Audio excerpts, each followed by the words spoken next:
In this video, we're going to discuss the 10 steps you need to take in order to get your recruiting agency off of the ground as a beginner.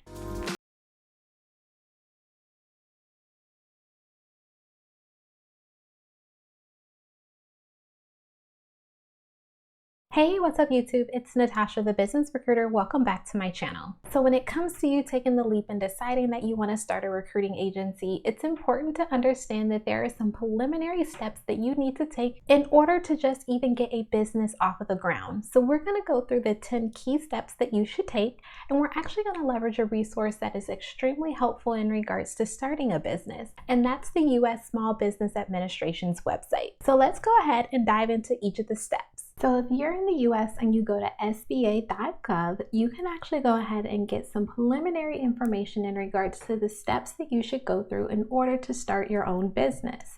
So when you're thinking about starting a recruiting agency, these 10 steps are still applicable and extremely helpful in regards to all of the preliminary items that you have to do in order to get your business started. So let's actually go ahead and take some time to dive into what the SBA has provided us some resources. So taking a look at step number 1, they have this as conducting market research. Now this is going to be extremely important in terms of you thinking about where you really want to focus in terms of a niche or a specific industry. You want to ensure that you do this ahead of time before you start your business. That way you have an idea to where exactly you're going to target your efforts. Step number 2 is to actually write a business plan, and I definitely encourage that you do this.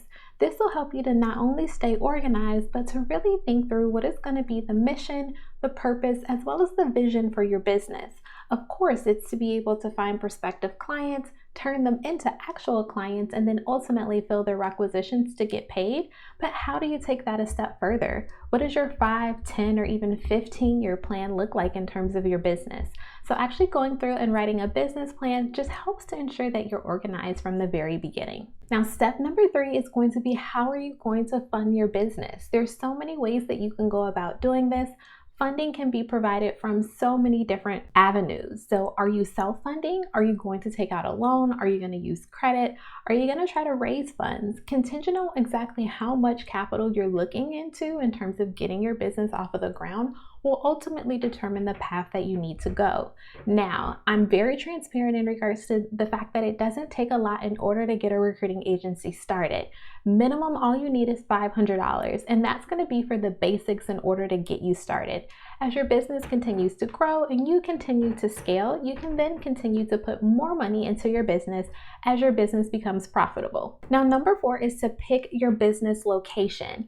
And this is another one that I feel is extremely important, at least in terms of where exactly are you going to have your business located. Now, you don't need a brick and mortar location in order to have a recruiting agency. So I want to ensure that you do understand that going out and finding some commercial property is not going to be necessary in this case. You can actually start your recruiting agency from the comforts of your home and leverage things such as a virtual address in order to be able to have some type of privacy associated with your business. But again, you want to go through the steps of actually understanding what's going to be the best location for you in terms of your business. Now, number 5 is to choose a business structure. And this one is extremely important. Are you going to go about an LLC? Are you going to do a corporation? Are you going to be a general partnership? Are you going to be a sole proprietor? What exactly are you going to do in terms of determining exactly what that business structure is going to be? Keep in mind that there's pros and cons that are associated with each. And when you think about the tax implications of a business structure, it's important that you dive deep and really understand all of the facets of it. I always encourage you to work with a professional when it comes to you determining your business structure, because ultimately it's going to help you to be successful from the very beginning. Now, number 6 is to choose your business name. Now, this part should actually be fun, and you probably have already started to think about this before you even went through some of the other steps, but your business name is going to be extremely important. You want to ensure that you choose something that's going to be easy to remember, is short, and ultimately really resonates with you in terms of how you want to go about building the brand around your business. Keep in mind that you'll need to create a logo that's associated with your business, so it's going to be extremely important that you actually think through what that name is going to be. Number 7 is to actually go ahead and register your business. And this means you actually going to your governmental website for your particular state and actually establishing the fact that your business is an actual legal entity. This ensures that you're able to protect yourself as well as that you've just gone through the proper steps to establish yourself as an actual business. This definitely goes a long way when you're reaching out to corporations or companies in regards to wanting them to render services with you in terms of you filling requisitions for them. Now, number 8 is going to be to get your federal and state tax IDs. This one is extremely important because any money that you make, you have to pay taxes on it. Now, in terms of how much you pay in taxes and at what point you pay those taxes, it's really going to be contingent on your business entity and how you've actually chosen to structure your business.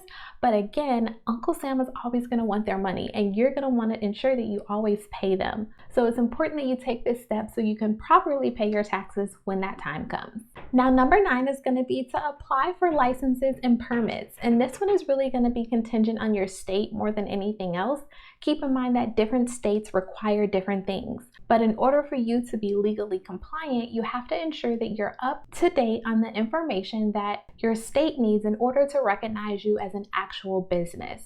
You don't want to forget to complete this step because ultimately it could result in your business being shut down. So to ensure that you're doing everything legally and that you're compliant, you want to ensure that you understand the licenses and permits that are required. And lastly, you want to make sure that you open up a business bank account. There are so many banks out there in terms of where you can actually house your money. You want to ensure that you choose a business bank account that is going to work for you and what your individual needs are for your business. This will just ensure that everything that you handle in terms of your business is separated from personal, as well as that any business expenses that you have are coming out of one central account. Ultimately, this one is considered to be the last step because a lot of banks are actually going to require that you have your business structure set up, as well as that you've registered your business and have your tax IDs. So these are the 10 steps that are provided by the SBA. And while there are a ton of other steps that you need to take in terms of being able to get your business off of the ground, these are really the preliminary ones that are going to get you started.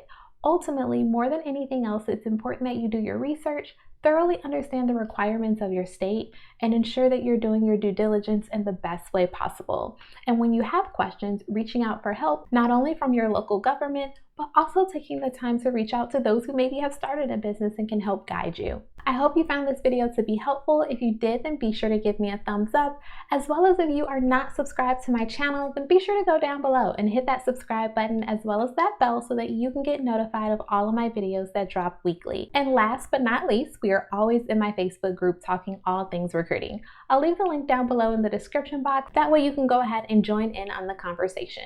Thanks for watching, and I'll catch you on the next video.